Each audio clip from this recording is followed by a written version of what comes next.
మెదక్ జిల్లా నార్సింగ్ మండలం సేరిపల్లి గ్రామంలో రైతులు ఆందోళనకు దిగారు. చుట్టుపక్కల గ్రామాల్లో హమాలీ ధరలు తక్కువగా ఉన్నాయని, తమ వద్ద ఎక్కువ తీసుకోవటం ఏంటని ఈ సందర్భంగా ప్రశ్నించారు.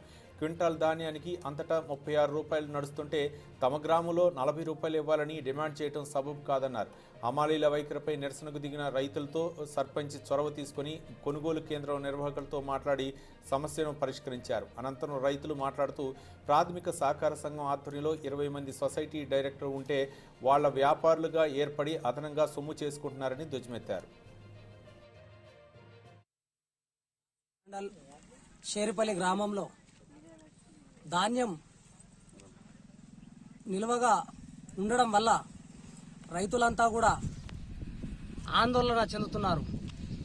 విషయం ఏంటంటే ఇక్కడ ఉన్నటువంటి పిఎస్సిఎస్ సెంటర్ కావచ్చు, ఐకేపీ సెంటర్లు కావచ్చు, 36 రూపాయలు మాత్రము 35 రూపాయలు మాత్రమే హమాలీలు తీసుకుంటారు.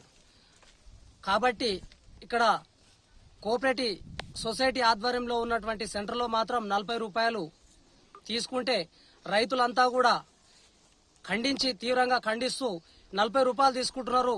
ఇది కరెక్ట్ కాదు.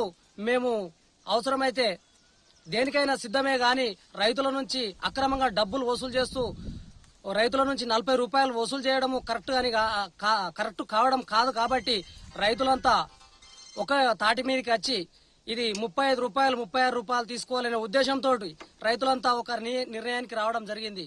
మరి అదే ఉద్దేశంగా చూస్తే తిరుగోలే ఉన్నటువంటి 3-4 మండలాలలో కూడా 35 రూపాయలు నడుస్తే కేవలం ఈ ఏకైక సెంటర్లో